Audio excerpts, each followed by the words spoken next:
आपने भी ये बोन्स को क्रैक करने वाला इंस्टाग्राम या फिर यूट्यूब पे ट्रीटमेंट तो देखा ही होगा, जो कायरोप्रैक्टिक नाम से काफी फेमस है। मेडिकल साइंस में इसे स्पाइनल मैनिपुलेटिव थेरेपी कहा जाता है, जो license physiotherapist, chiropractor, osteopath patient की जांच करने के बाद में करते हैं, जिससे आपके स्पाइन की मोबिलिटी एंड पोस्चर इंप्रूव हो जाती है, पेन रिड्यूस हो जाता है, नर्व का इरिटेशन डिक्रीज हो जाता है, muscle tightness and spasm reduce हो जाता है एंड आपके बॉडी की नेचुरल हीलिंग इंप्रूव हो जाती है, जिससे पेन किलर एंड इंजेक्शन पे आपकी डिपेंडेंसी कम हो जाती है और ट्रीटमेंट के बाद daily function and quality of life में काफी अच्छे बदलाव आते हैं। बट इस थेरेपी के कुछ साइड इफेक्ट्स भी है, जैसे ट्रीटमेंट करने के बाद में टेम्पररी पेन का बढ़ जाना। ये एक नेचुरल हीलिंग रिस्पॉन्स है प्रायर टू इम्प्रूवमेंट। मसल में सोरनेस, स्टिफनेस या फिर एचेस आ जाना, जैसे जिम करने के बाद में आते हैं। पूरे बॉडी में हेवीनेस लगना, थकान लगना, पर ये साइड इफेक्ट्स अपने आप रिजॉल्व भी हो जाते हैं। इसीलिए स्पाइनल मैनिपुलेटिव थेरेपी या कायरोप्रैक्टिक ट्रीटमेंट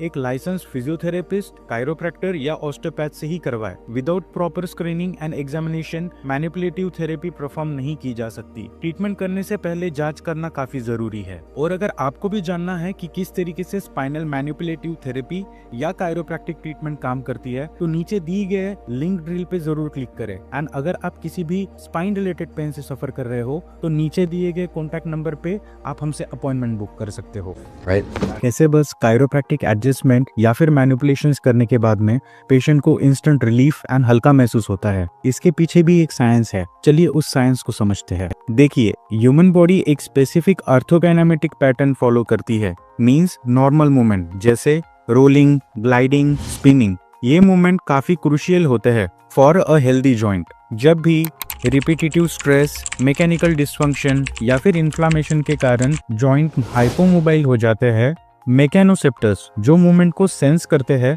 उनकी फायरिंग कम हो जाती है और नोसिसेप्टर्स जो पेन को सेंस करते हैं, उनकी फायरिंग हाई हो जाती है। इसी सेंसरी मिसमैच के कारण पेन एग्रावेट होने लगता है। इसीलिए कायरोप्रैक्टिक एडजस्टमेंट या फिर मैनिपुलेशंस के बाद में स्पाइनल कॉर्ड के मसल स्पिंडल रिफ्लेक्स नॉर्मल होने लगते हैं, यानी कि मसल टेंशन नॉर्मल वैल्यू पर आ जाता है, जॉइंट रेंज ऑफ मोशन बढ़ जाती है एंड इस तरीके के मैनिपुलेशंस के बाद पेशेंट को instant lightness, pen reduce, stiffness reduce and smooth control pattern feel होता है। एंड इसी तरीके की मैनिपुलेटिव ट्रीटमेंट्स के बाद में प्रो इन्फ्लामेटरी साइटोकिन का प्रोडक्शन डिक्रीज हो जाता है, जो कि इन्फ्लामेशन कॉज करते हैं। मैकेनोरिसेप्टर्स रीबैलेंस करते हैं, जिससे मसल का टेंशन कम होने लगता है एंड ब्रेन के कुछ एरियाज जैसे pre frontal cortex, sensory motor cortex, cerebellum की एक्टिविटीज चेंज होती है, जिसके कारण आपका inflammation, muscle tension, pen reduce होने लगता है।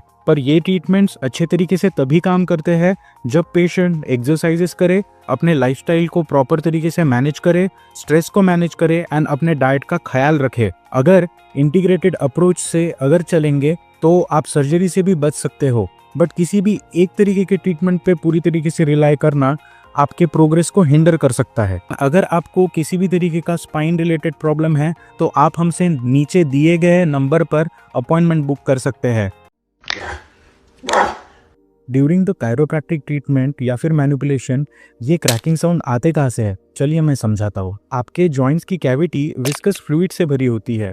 आपके spinal and peripheral joint synovial joints होते हैं, जिनमें साइनोवियल फ्लूइड रहता है। ये साइनोवियल फ्लूइड एक नॉन न्यूटोनियल फ्लूइड के जैसा बिहेव करता है, मतलब इसकी विस्कोसिटी स्पीड एंड प्रेशर के साथ में चेंज होती है। Synovial fluid hyaluronic acid, lubricin, water, electrolytes, protein, glucose, synoviocytes, chondrocyte से बना होता है और गैसेस जैसे nitrogen, carbon dioxide and oxygen ये फ्लूइड में डिसॉल्व हुई रहती है। और जब भी डॉक्टर्स कायरोप्रैक्टिक एडजस्टमेंट या फिर मैनिपुलेशंस करते हैं, तो इंट्रा आर्टिकुलर प्रेशर ड्रॉप होता है, जिसके कारण जो गैसेस साइनोवियल फ्लूइड में डिसॉल्व थी वो ऊपर आ जाती है। सेम उसी तरीके से जैसे ही आप एक सॉफ्ट ड्रिंक का कैन ओपन करते हो एंड बबल्स ऊपर आते हैं। और जैसे मैंने बोला था कि साइनोवियल फ्लूइड एक नॉन न्यूट्रिनल फ्लूइड की तरह बिहेव करता है, इसके कारण एक बड़ा सा पॉप या फिर क्रैकिंग साउंड आती है।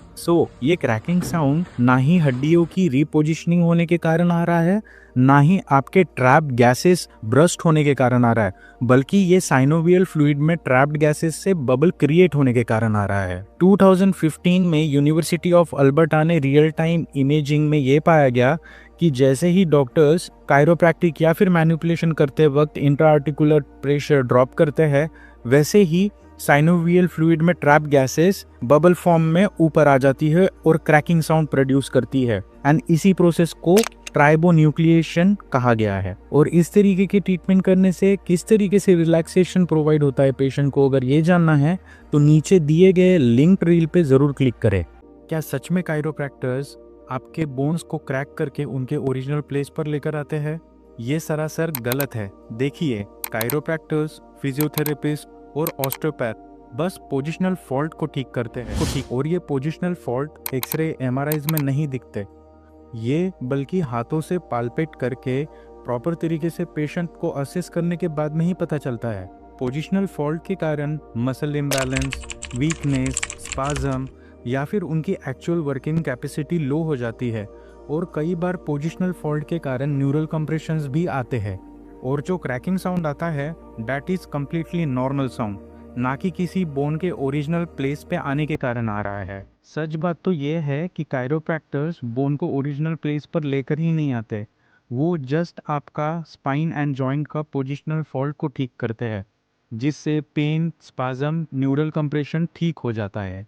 ट्रीटमेंट करने के बाद पोजिशनल फॉल्ट तो ठीक हो जाते हैं, बट ये पोजिशनल फॉल्ट दोबारा से नहीं आए और मसल इम्बैलेंस या फिर स्पाज्म ना क्रिएट करे, इसके लिए एक्सरसाइजेज भी करनी पड़ती है। अगर आपको भी spine related and joint related pen है तो एक इंटीग्रेटेड अप्रोच का ही यूज़ करें, ना कि किसी एक ही ट्रीटमेंट के ऊपर रिलाई करके अपनी रिकवरी हिंडर करें। बस एक क्रैक और सालों पुराना दर्द गायब। आपका neck pain, back pain, sciatica अगर बस क्रैक करने से रिजॉल्व करना चाहते हो तो आप बिल्कुल गलत हो।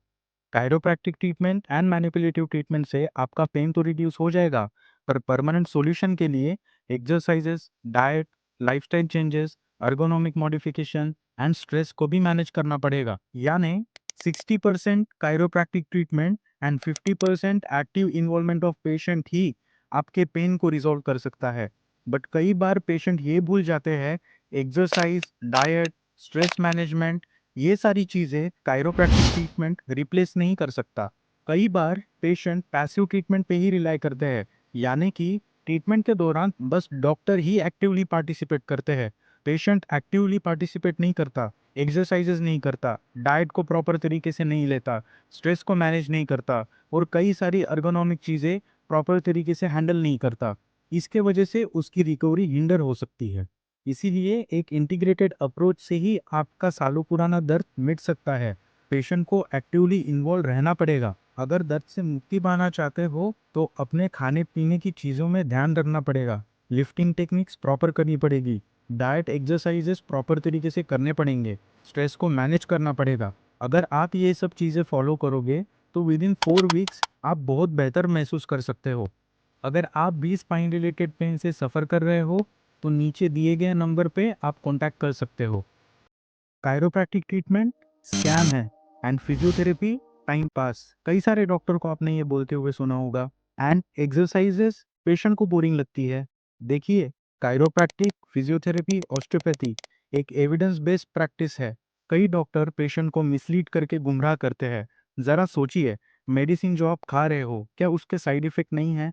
जो सर्जरी आप करवाने जा रहे हो क्या उसके कंसर्न फॉर्म आप साइन नहीं करते? तो कायरोप्रैक्टिक, फिजियोथेरेपी, ऑस्टियोपैथी जैसे नेचुरल ट्रीटमेंट कैसे स्कैम हो सकते हैं? कई सारे इंडियन जनरल के रिसर्च स्टडी में ये पाया गया है, ऑन एन एवरेज पेशेंट 1 से 3 महीने के लिए मेडिसिन पे ही रिलाई करता है।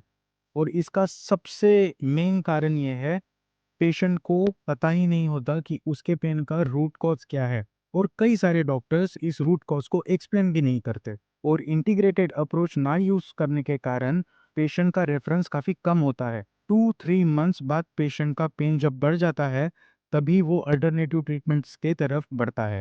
इसका पहला कारण ये है कि पेशेंट को अपने रूट कॉज का मालूम ही ना होना। सेकंड, पेशेंट को प्रॉपर तरीके से सिस्टम में रेफर ना किया जाना। And third, lack of information.